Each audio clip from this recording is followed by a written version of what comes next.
St. Lucia is currently taking action on climate change.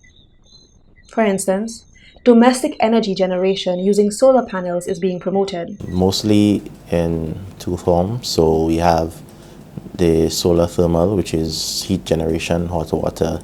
Some persons use it to dry foods, etc. And the more popular one, which would be the electricity generation. The development of a distributed solar energy industry in St. Lucia could be one of the most positive outcomes among all the climate change scenarios of the future. Records show that fossil fuel imports as a percentage of total imports into the country increased over the last 4 decades, even spiking dramatically in recent times. The country has correspondingly experienced a constant rise in the demand for electricity. Increase in fuel consumption, however, is not only driven by the increased demand for electricity. This hunger for fossil fuels is worsening due to the large volume of vehicles which are cramming the country's roads. Data shows vehicle importation spiking at times over the last 15 years. Currently, it can take up to an hour during peak traffic to drive only 10 kilometers from Groseley to Castries. Cars, buses, and other vehicles idling in long queues contribute to air pollution along these routes and in Castries, which sits in a basin surrounding the cruise ship harbour. There is no data or research to show how this level of pollution is affecting the people living along these routes. Given the proximity of houses, offices, and markets to some traffic zones, it is reasonable to conclude public health is compromised due to air pollution. The result of all of this is that greenhouse gas emissions, which contribute to global warming, continue to increase in St. Lucia. As a small island developing state, however, what is more significant here is the danger for the country in the future if it continues to be dependent on foreign sources of energy, which could be disrupted at any time or made limited in accessibility due to a rise in world prices. In this scenario, international conflicts driving up oil prices would mean economic hardship and uncomfortable living conditions for St. Lucians in the coming years. By 2030 to 2070, warmer temperatures will increase the demand for electricity consumption for cooling in the residential and commercial sectors. This would result in the need to build new generation, transmission, and distribution infrastructure. 3 projections are shown here for future scenarios. Lower price for electricity would be instrumental in allowing people to adapt their homes to increasing temperatures, while on-site generation for industry use will allow an overall reduction of demand from public utilities. St. Lucia has initiatives in the pipeline to increase solar and geothermal energy use in order to meet projected growth in energy demands. The rollout of this sector has progressed thanks to the installation of 3 megawatt solar farms at Latone Viewfort.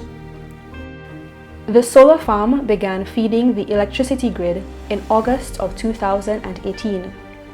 Indeed, if electric-powered vehicles will have to replace those using fossil fuels, then there would be a need for an energy production revolution on the island. As a country with approximately 180,000 inhabitants, and blessed with abundant sunshine and the potential to tap geothermal energy, it is reasonable to conclude that by 2050, most of the power consumed will be from renewable sources. The path ahead, however, seems more cumbersome than straightforward. Geothermal energy exploration commenced over 4 decades ago on the island. The wells tapped for assessment were capped pending future action. Based on past pace of action and the level of technical complexity to utilize this resource, it is unlikely that a commercial-scale geothermal turbine will be up and running in St. Lucia in the next 10 years. This puts the burden of the future supply of energy to the people of St. Lucia squarely on the shoulders of a thriving solar energy subsector. There is another potential source of energy. This is the large volume of solid waste the country produces. St. Lucia currently has one of the highest per capita waste generation rates in the Caribbean and in the world. The latest data published by the World Bank shows St. Lucia generating a total of 4.35 kilograms of waste per person per day. No project is being implemented to address the energy generating potential from solid waste in St. Lucia. One landfill, the Viewfort Solid Waste Management Facility, was closed in 2019. It was an example of a poorly-sited and managed facility. Immediately after the fires, we had these problems. During the dry season, we have a lot of flies. Okay, we affected with flies. We have to actually install nettings on our doors and our windows. Okay, that is one area that we affected. You have the stench. If you drive by, you get the stench of the landfill, and it is really posing a threat. You know, it's a health hazard. It has to be out of there. With the closure of the Viewfort Solid Waste Management Facility, the only operational landfill on the island is at Dayglow. In the last 15 years, annual waste quantities disposed at the Dayglow Sanitary Landfill have increased by 12%.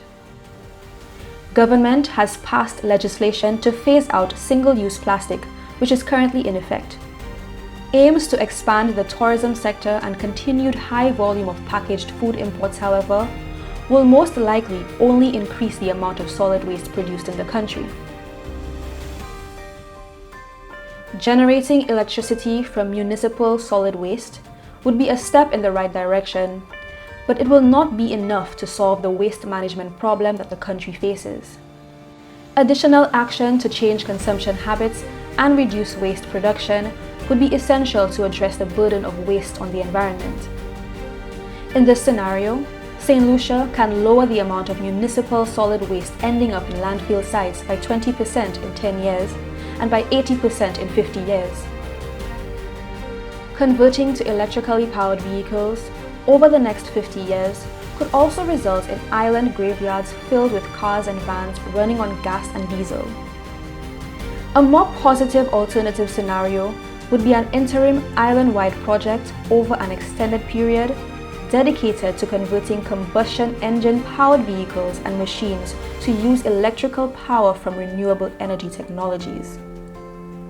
Using solid waste to spawn new economic and business sectors would be a step towards living in a sustainable and sensible way in St. Lucia. It would demonstrate that while a small island nation can do very little to reduce the rate of climate change, the country can adapt to it. Indeed, all of the adaptation plans are prepared.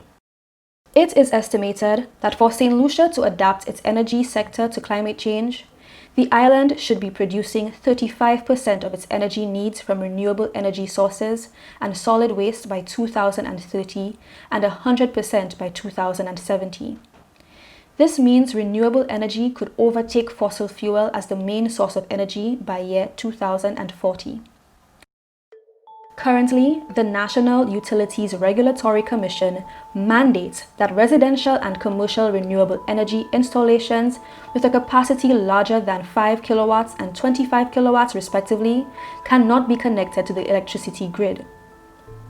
This regulation points in the direction of monopolization of the production of solar power by the corporate sector and defeats a significant opportunity for government to empower people to produce, consume, and earn income from a commodity freely available on the island: sunshine. If policies are put in place to counter this scenario, then the other challenge will be to implement programs and actions to support homeowners on the take-up of renewable energy and on the technical aspects of installing and managing renewable energy systems in a hurricane-prone region of the world.